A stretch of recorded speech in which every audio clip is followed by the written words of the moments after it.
Bak, sevgi öyle olmuyormuş işte. Anladın mı? Sevgi sözlerde olmaz güzelim.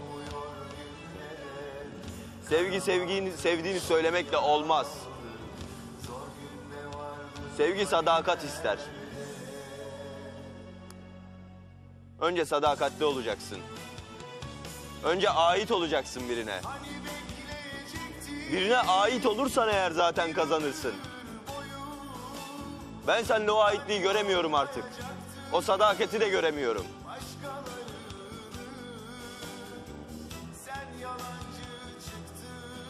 Dostu düşmanı güldürdün bana ya. Hiçbir anlam ifade etmiyor gözünden akan yaş. Sen beni hiç ağlarken gördün mü? Gördün mü? Görmedin. İşte öyle değil işte. Olay o değil. Olay o değil Ayça.